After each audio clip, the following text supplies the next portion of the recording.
どうも、テネシー在住日本人 YouTuber のZackです。早速ですが、来たる11月3日の大統領選挙に向けて、Zackチャンネルでは大統領選挙シリーズということで動画を配信しています。最初の動画ではアメリカ大統領選挙について簡単に解説しています。サクッと分かりやすくまとめておりますので、まず基本情報としてそちらをご覧ください。そしてここ当地アメリカで実際に投票権を持っているアメリカ人の友達6人を対象にインタビューを実施しました。日本にいるとなかなか聞けない有権者の生の声ということで、ぜひ最後まで見ていってください。今回インタビューをしたのはホットチキンの動画でおなじみのジェームズです。それでは早速どうぞ。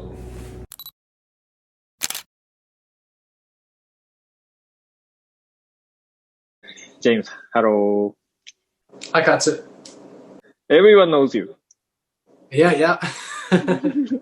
Okay, so firstly, please introduce yourself. My name is James Shively. I'm from Nashville, Tennessee. I was born and raised in a small town, maybe 1 hour drive from Nashville. Okay, thank you. Okay, so next question. Who is your president? So who is my president or who am I voting for? Who you are voting for? I'm going to vote third party this year. Third party means like not Republican or Democrat. I understand. Yes. I know, I don't know how to say. 二大政党. Like everyone thinks there are only two, but there are actually many other 党ってなんていうの? Political parties. But this is not possible for them to fight against these two, right? Yes, and I think that's one of the biggest problems we have right now, personally. So, I mean, there's no chance of a third-party candidate winning the election. Realistically, there's no chance. But if a third party can get 5% of the vote, then they'll receive funding, government funding for their campaigns in the future. So personally, the way I look at it is in a state like Tennessee almost always is going to go Republican. The Republican Party or Republican candidate will win the election in Tennessee. So for me, I'm not a Republican. I don't hate all Republicans, but I'm not a Republican. I think it's kind of an opportunity in a state like Tennessee to vote for a third-party candidate, kind of in the hope that maybe they'll hit the 5% threshold at some point. Interesting. You're the first one who didn't say which one. Yeah, so it's interesting because, you know, I have friends or acquaintances or coworkers or family on like both sides, like Republican and Democrat. And usually if I say like I'm going to vote third party, both will be angry. Like, you know, they'll say like it's a waste. You're wasting your vote. In some states, I think that's true because some states like Ohio, Florida, maybe Pennsylvania, sometimes they go Republican, sometimes they go Democrat, and it's really close every election. But in Tennessee, I mean, it's already decided. Everybody knows Tennessee is going to go Republican. So I think it's an opportunity to vote for another party just in the hope that maybe we can have a third party one day, like a viable third party. Really interesting. That's an interesting question. I'm not really sure the answer. I'm not sure for Tennessee, but in the US, something like half or less than half of people vote. You know, it's not really large percentage or a majority of people who vote. So if you just mean Tennessee, like how many people, what percentage in Tennessee votes Republican, I don't know because there are a lot of people who don't vote. And it's interesting too because if you look in the areas, right? So like Nashville is a city, majority Democrat. Cities like Nashville, Memphis, Chattanooga, Knoxville usually are blue, Democrat. But the rural areas are like overwhelmingly red and Republican. Okay, so next question. So why do you choose the third party?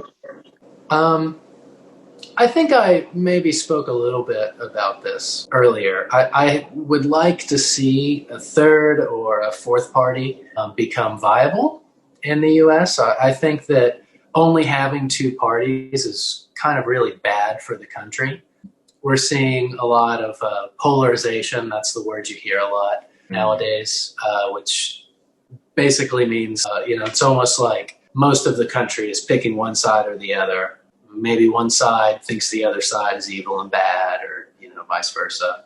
I think it would be healthier if we had like 3 or 4 parties instead of 2, with more overlapping of ideologies. Because I don't think America really can be split into just 2 factions. Historically, our 2 parties were more diverse. So even within the Republican Party, historically there were, some liberal segments or factions, some very conservative factions. And within the Democratic Party, there were some conservative factions and some liberal factions. And to create like their party policy, normally there was a lot of back and forth, and sometimes certain factions within the Democratic Party would side more with Republicans, or certain factions in the Republican Party would side more with Democrats. And over the past like 20, 30 years, you're seeing less and less and less of that.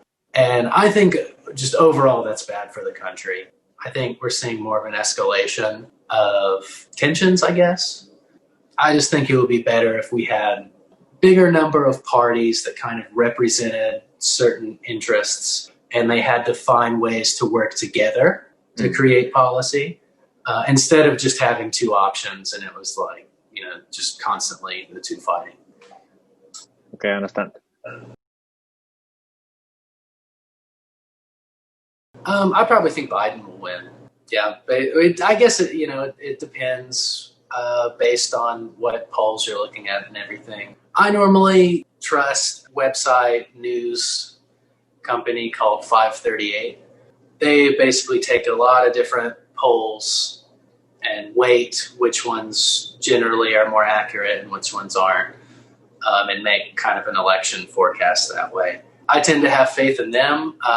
They were wrong last election, though, so you never know. I say wrong. I don't know if that's the right way to look at it. A lot of polling data was faulty. But yeah, I think Biden will probably win. It seems like that's kind of the way things are trending. What kind of future do you want for America? I want to see less polarization in our country. I would like to see our parties work together or not against each other as viciously. That's why I really would like to see us have multiple parties. Instead of a 2-party system, I would like to have a 3 or a 4-party system. I think that would incentivize parties to have to find ways to compromise more than it currently does. I don't necessarily think that's realistic. I don't think it will happen, if I'm being honest, but that's what I would like to see happen. So do you have a message to the viewers? Oh, message to the viewers. I guess my main message would be, don't just believe everything you see in the news or read articles. Always be skeptical. So one thing I try to do is anytime I read like a news article, I try to go and find an alternate source, usually from a different perspective. So like if I read an article on like 538 or The Atlantic, I read those a lot. I try to go and find like an article about the same subject from like Fox News or someone. Not necessarily because I think I'm going to agree with their perspective, but I do think it's important to understand the other side, people you disagree with. The thing that really disturbs me and makes me pessimistic about America is it seems like there aren't many people who want to understand the people they disagree with nowadays. And yeah, I think that's a big problem. I think we have to try to work to find ways to tolerate and understand each other even when we don't agree. And it's difficult because there are a lot of subjects that are really important to people in different ways. Sometimes I read things and it makes me really angry, but try to make myself understand where the people I disagree with are coming from. James, I think this is really a good message. Oh, thank you. Like nowadays, there are too much information, the article, right? So people can choose what to see. And people tend to look the article which is comfortable for them. I think, finding the other article from different aspect would be a good idea. Yeah, I try to, and I think it's important. Even if it's an opinion that you really disagree with or think is really awful, I think it's important to try to understand. Knowing something or trying to know something is really good and important for our lives. Yeah, I agree. Okay, so you want to say something to your friends again? Oh, yeah. Hey, look, it's Oshima. Any friends in Japan or friends in Oshima? I look at this every day. I remember you guys every day. Friends in other parts of Japan. Hello. I hope you guys are safe and taking care. I know it's a difficult year. So let's hang in there. Okay, good message. Thank you, James. Thank you, Katsu.